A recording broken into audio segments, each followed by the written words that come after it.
Chapter 5. It all starts in high school. Once the Talpiot program got off the ground and had refined its selection procedures, it began to make a name for itself as an elite unit. Today, 36 years after the program began, the IDFs website describes the exclusivity of Talpiot. The program accepts 50 outstanding students from those in the science tracks in high schools. Competition for admission to the program is fierce. Ron Berman is an Uber student who not only was accepted to Talpiot's 19th class, but also has been educated in Denmark, Tel Aviv University, the University of Pennsylvania's Wharton School, and is currently studying for his PhD at the University of California, Berkeley. This student of students advises anyone trying to get into Talpiot, it all starts in high school. Many of Israel's high schools are actually dedicated to helping their students get into elite technology and thinking units like Talpiot. One initiative in Jerusalem was designed specifically with Talpiot in mind. The Israel Center for Excellence Through Education is run by former Talpiot commander Avi Poleg.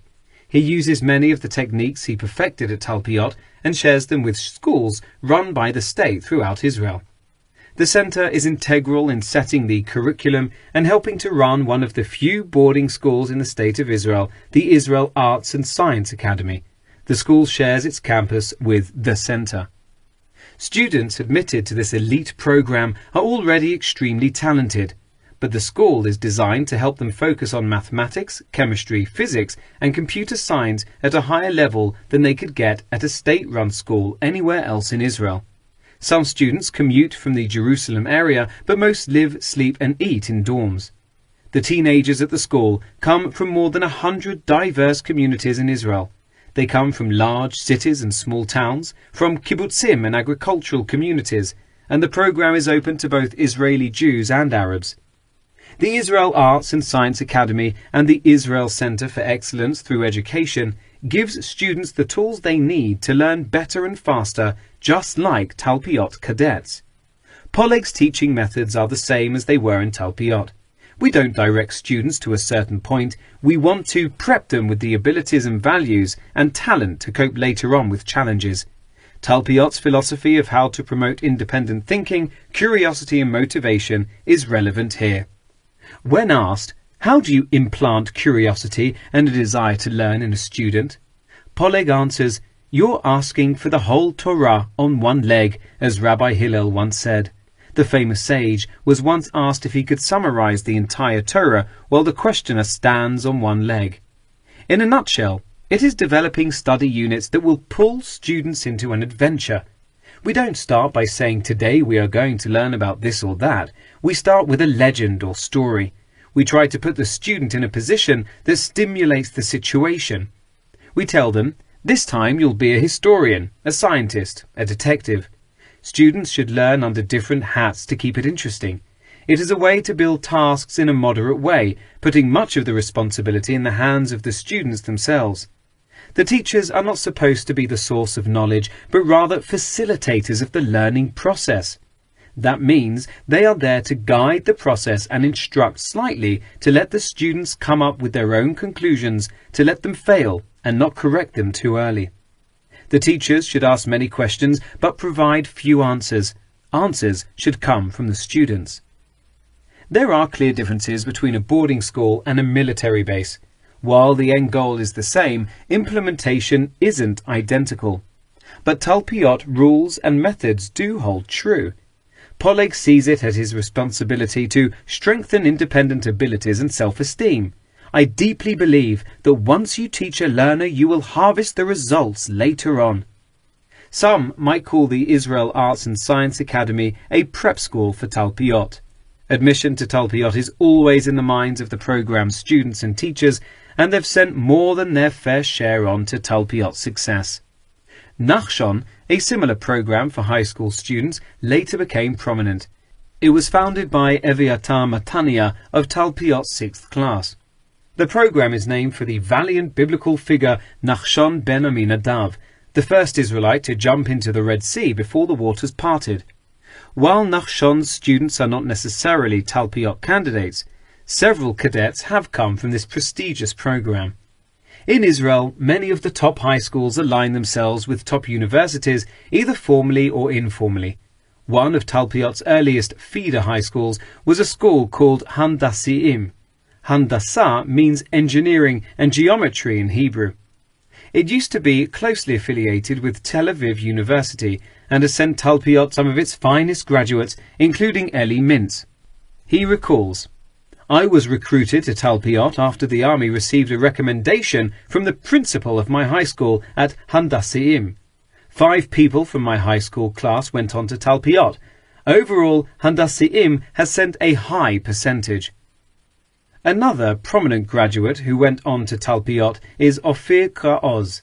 The principal at the time was Yochanan Eilat, who turned it into a tech powerhouse. He used to take a map of Silicon Valley and put it over Haifa and tell everyone, "Look, a perfect fit." That was in 1988, long before Silicon Valley was something everybody in the world knew about. He was a real visionary. While Kraoz was in high school, he and many other future Talpiot students were so far ahead of their instructors in computer science, they wound up teaching the classes.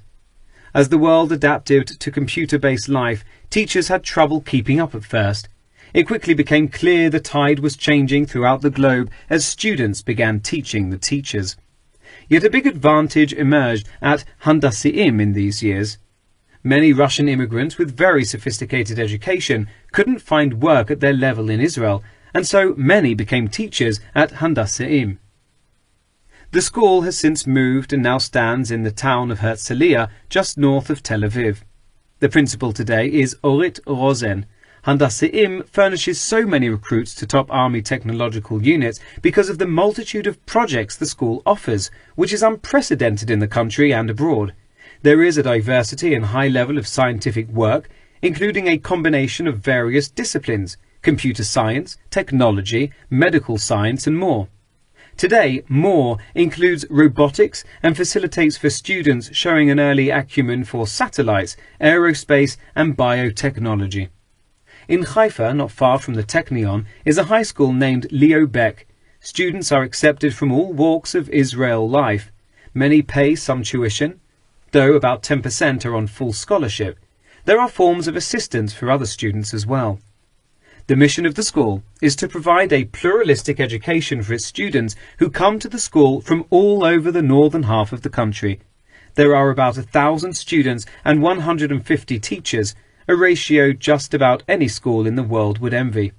Leo Beck set a modern-day record in 2005 by sending 5 graduates to Talpiot, including Marina Gandlin, who later became an early pioneer in short-range missile defense and the Iron Dome. In Jerusalem, a prestigious public high school, also known for supplying Talpiot with numerous cadets, is known simply as Liada, which translates to next to in English. It gets its name from being next to Hebrew University.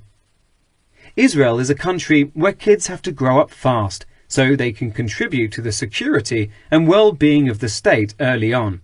And the Israeli high school system is actually so important that it has become a major source of fundraising overseas through programs like Friends of Israel Sci-Tech Schools. 73 high schools fit into this special category, where the focus is on robotics, engineering, nanotechnology, biomedical engineering, aerospace and computer science. These schools have not only educated scores of Talpiot cadets, hundreds of their other graduates have gone on to provide important security solutions and become Israel's high-tech business leaders. A strong spirit of giving back permeates Israeli society. Many executives who have attained the highest levels of Israel's corporate hierarchy have established ways of helping the country, its students and future leaders. Former Israeli President Shimon Peres has initiated one such project. Over the last several years, the popular statesman has been helping Israeli high-tech CEOs meet and mentor the nation's most promising high school students through a program he helped found with the charitable organization the Rashi Foundation, designed to encourage Israel's teenage inventors. He has enlisted the help and support of many of Israel's biggest corporate leaders, including Sami Segal, who runs Keter Plastic, one of Israel's biggest companies and biggest exporters. Segal encourages his employees to get involved in mentoring future leaders as well. One of these employees is Barak ben Eliezer, a man who could not possibly be more focused on bettering the state of Israel. Selected for the Talpiot program in 1992, he was part of the famous 14th class whose members founded the storage company 14 and sold it to IBM for $300 million. Two of Ben Eliezer's Talpiot connections have also dedicated a good part of their time to helping young, enterprising minds. Uri Rokni develops algorithms for an Israeli company called Mobileye. He's working on greatly improving the safety of driving by putting high-tech anti-crash systems in the cars we drive. The company listed on the Nasdaq stock market in August 2014, and the stock quickly soared, becoming the darling of Wall Street. In his spare time, he volunteers to help increase the level of competence in math in Israel's high schools.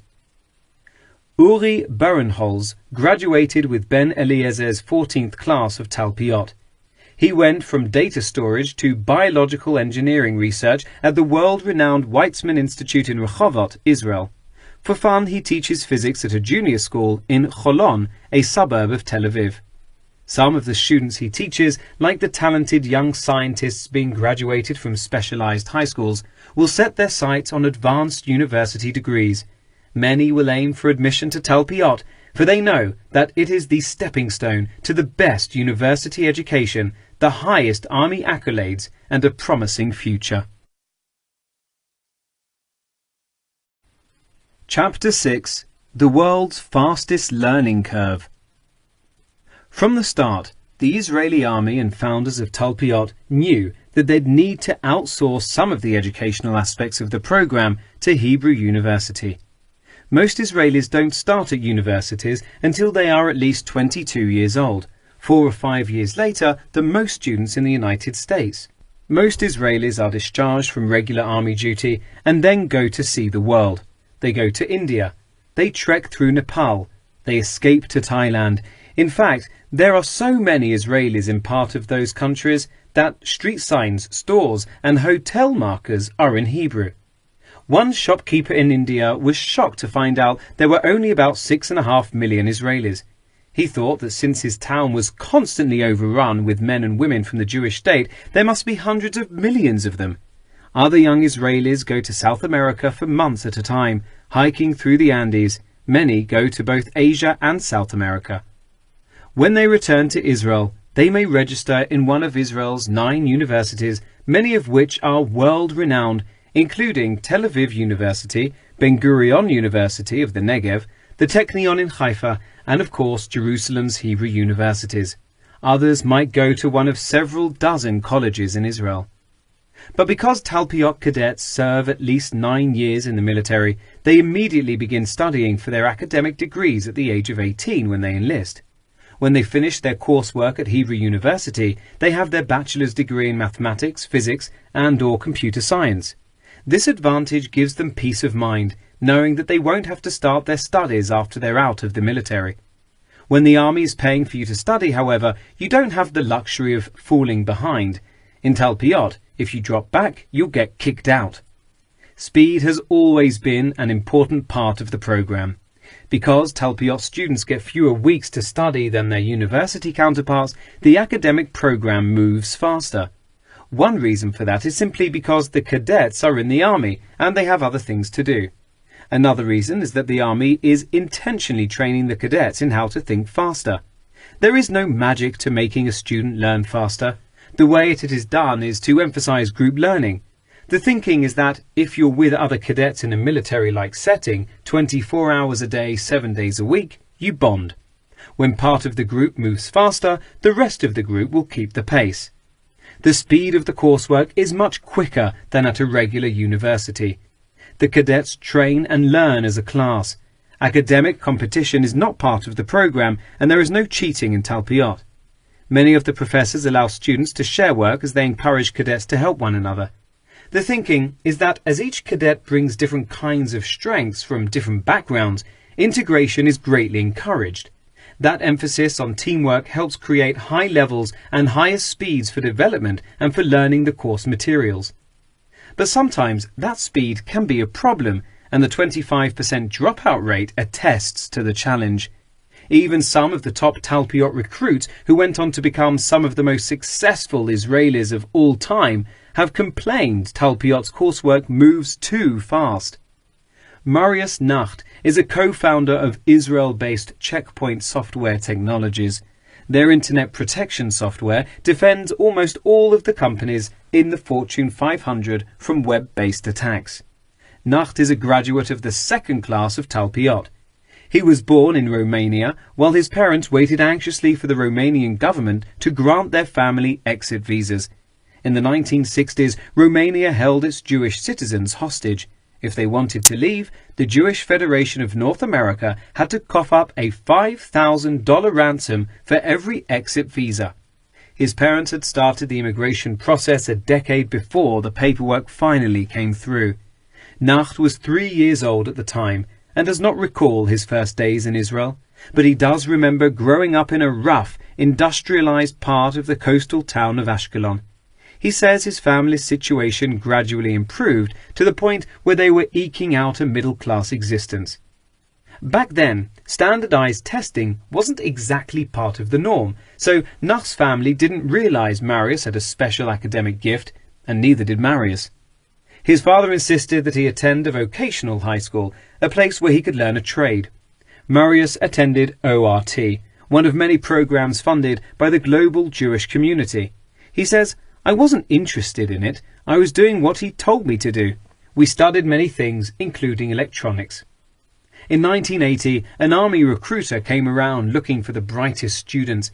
It was rare for the army to look beyond the established high schools in the major population centers of Jerusalem, Tel Aviv and Haifa. And it was even rarer in those early days for the Talpiot program to recruit someone from outside of those areas.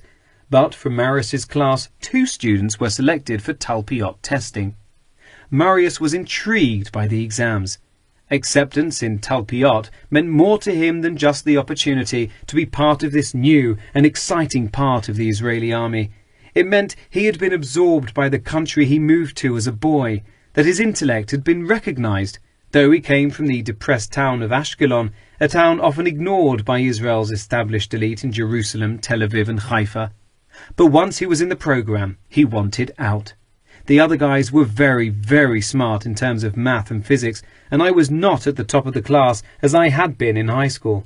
And it was more competitive than I expected. The 5 top guys would elbow the others. "Come on, why are you asking that stupid question?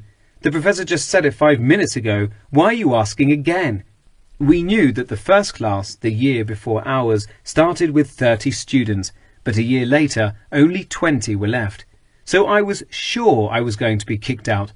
I finished the first term with a lousy academic average of 65.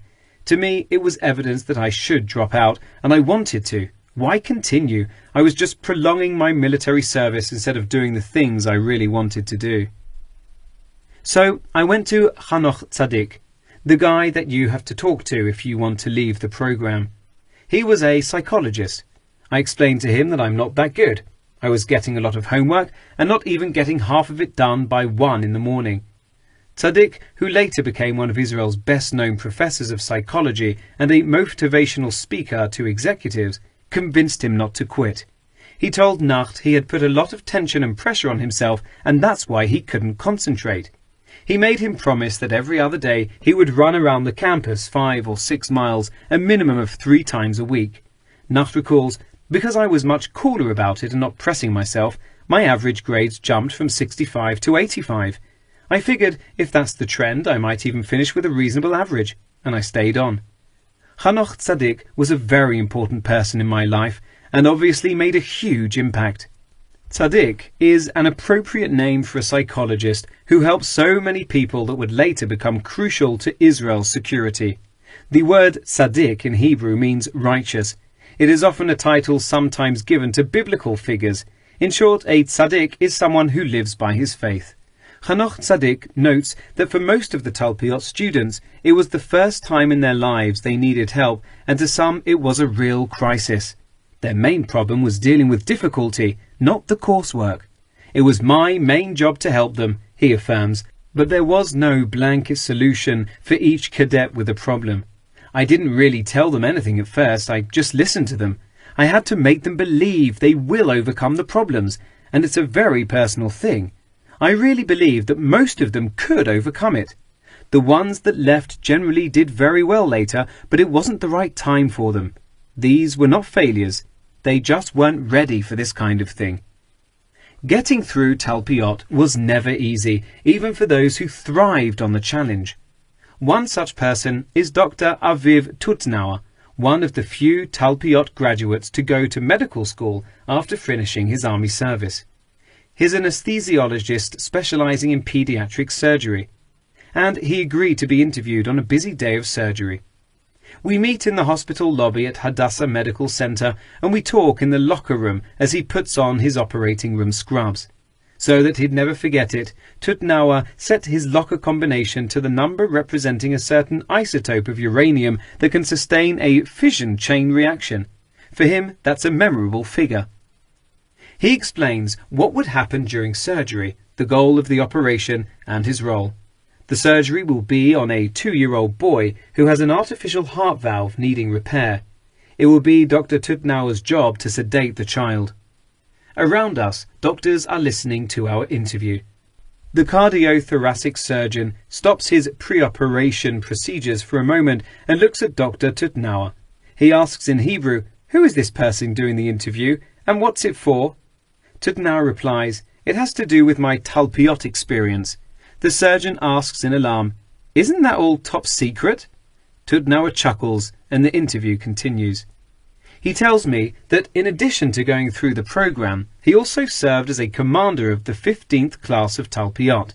He didn't quite realize it when he was a cadet, but it hit him as a commander that educating recruits straight out of high school has advantages. At that age, you're not responsible for a family, no kids, no jobs. You can study until 1 or 2 in the morning if need be, and it often need be. The army gets a class of students who are free and able to learn. The other side of the coin is that as youngsters they have constant complaints. As a cadet, Tutnauer complained about the same things he'd later have to address as a commander. We complained that the lecturers go too fast, and it's unfair because we are tested on more than our counterparts in the university. We cover 30% more, and the response was always that the lecturer will go as fast as his class allows him. If you understand everything, he will go on. We would complain pretty freely about things. We were very cynical. Before the 6th Talpiot class, the commanders of the program had not graduated from the program, and they weren't completely in tune with this new breed of intellectual super soldier. But even once the commanders started coming from the Talpiot ranks, as Tutnauer did, there was still tension between adolescent and adult, student and teacher. As a commander, I had difficult moments with my cadets, but it was much easier for me than for previous commanders. You simply understand the dynamics because you witnessed them. They would complain daily, weekly about the classes, the learning materials, the extracurricular plan, the quality of food, quality of rooms, the cleanliness of rooms, the burden of guarding the building, flaws in building security, whatever, you name it. As a commander, you know there are recurring themes. That's the way it is. That's the way it's always been. The cadets would ask whiny questions like any other teenager. Why are we guarding the building? Tutnauer would answer duly, because we are soldiers and that's what soldiers do. You're given 2 hours a week of guard duty. That doesn't hamper your studying. The issue is closed. As we finish speaking, Tutnauer washes, disinfects, then strides into the operating room. A small patient whose life lies in his hands is waiting. The doctor's description of the Talpiot training reflects the goals set for each of the 3 years of the program. Would you be able to handle the rigors of Talpiot? Here are the expectations Talpiot has for its cadets. First year, goal: build foundations for resolving problems by learning advanced mathematics, physics and computer science. Basic training period of 11 to 12 weeks, followed by 2 semesters of studies lasting up to 34 weeks. 5 to 6 additional weeks of military orientation, visiting the different units and branches of the IDF. Completion of an officer training course. Second year, goal: reach a high level of aptitude in math, physics and computer science. Almost a third of Talpiot graduates earn a degree in computer science. 36 weeks of studies, up to 3 months visiting various branches of the IDF to learn more about the problems and the need for solutions. Rigorous paratrooper training. Third year, goal. Bring all education and training together, sharpen leadership and academic skills. This includes a broad range of courses in the sciences, including electronics, aerodynamics, and system authentication, as well as military technology. Acquire a solid background in military engineering, radar, antennas, and military communication. Take broader range humanities and social science classes at Hebrew University, including history, art, history, philosophy, Jewish thought, and Arabic studies.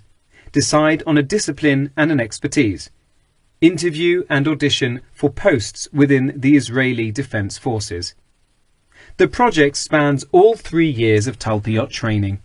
A few times a year, they're asked to develop and then present a project that solves a problem in the national defense spectrum. In essence, it's a warm-up exercise designed to teach them all of the rigors and stages they will later encounter when trying to solve real-life defense dilemmas. For the project, they come up with an idea that solves a defense problem, create a budget for it, and then produce it.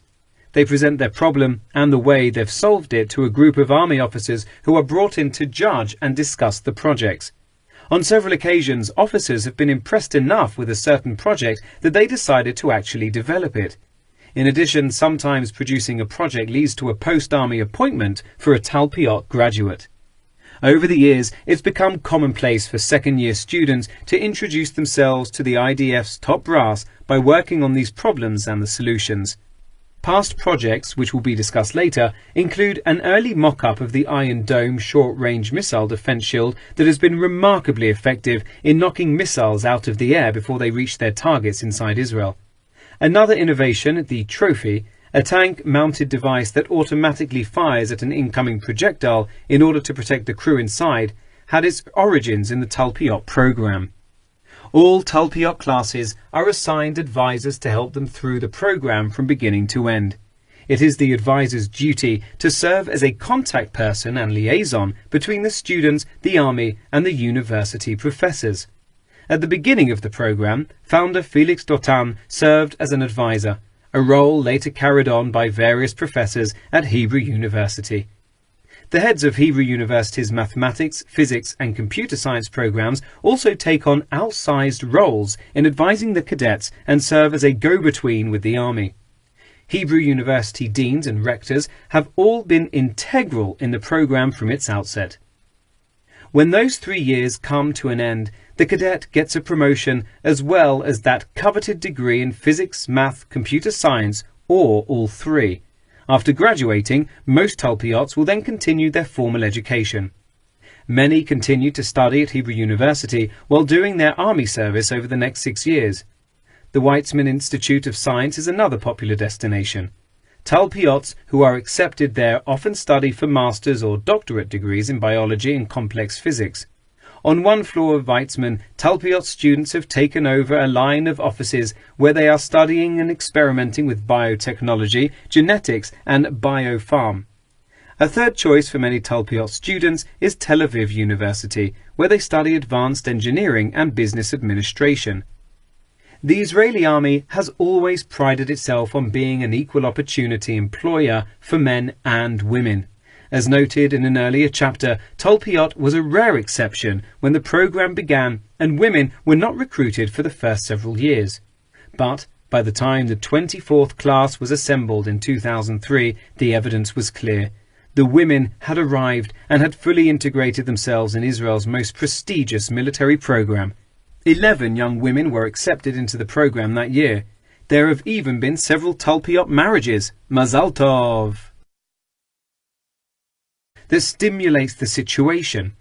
We tell them, this time you'll be a historian, a scientist, a detective. Students should learn under different hats to keep it interesting. It is a way to build tasks in a moderate way, putting much of the responsibility in the hands of the students themselves. The teachers are not supposed to be the source of knowledge, but rather facilitators of the learning process. That means they are there to guide the process and instruct slightly, to let the students come up with their own conclusions, to let them fail and not correct them too early. The teachers should ask many questions but provide few answers. Answers should come from the students. There are clear differences between a boarding school and a military base.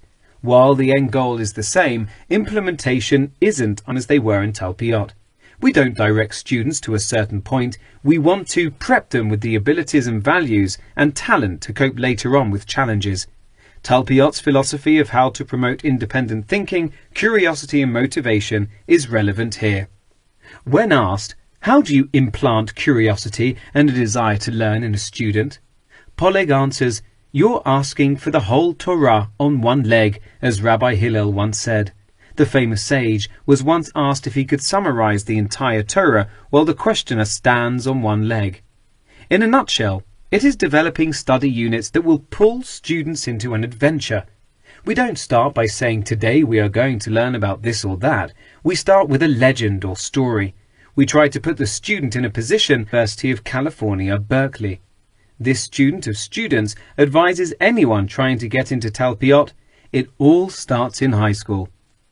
Many of Israel's high schools are actually dedicated to helping their students get into elite technology and thinking units like Talpiot. One initiative in Jerusalem was designed specifically with Talpiot in mind. The Israel Center for Excellence Through Education is run by former Talpiot commander Avi Poleg. He uses many of the techniques he perfected at Talpiot and shares them with schools run by the state throughout Israel. The center is integral in setting the curriculum and helping to run one of the few boarding schools in the state of Israel, the Israel Arts and Science Academy. The school shares its campus with the center. Students admitted to this elite program are already extremely talented, but the school is designed to help them focus on mathematics, chemistry, physics, and computer science at a higher level than they could get at a state-run school anywhere else in Israel. Some students commute from the Jerusalem area, but most live, sleep and eat in dorms. The teenagers at the school come from more than 100 diverse communities in Israel. They come from large cities and small towns, from kibbutzim and agricultural communities, and the program is open to both Israeli Jews and Arabs. The Israel Arts and Science Academy and the Israel Center for Excellence Through Education gives students the tools they need to learn better and faster, just like Talpiot cadets. Poleg's teaching methods are the same. Chapter 5. It all starts in high school. Once the Talpiot program got off the ground and had refined its selection procedures, it began to make a name for itself as an elite unit. Today, 36 years after the program began, the IDFs website describes the exclusivity of Talpiot. The program accepts 50 outstanding students from those in the science tracks in high schools. Competition for admission to the program is fierce. Ron Berman is an Uber student who not only was accepted to Talpiot's 19th class, but also has been educated in Denmark, Tel Aviv University, the University of Pennsylvania's Wharton School, and is currently studying for his PhD at the University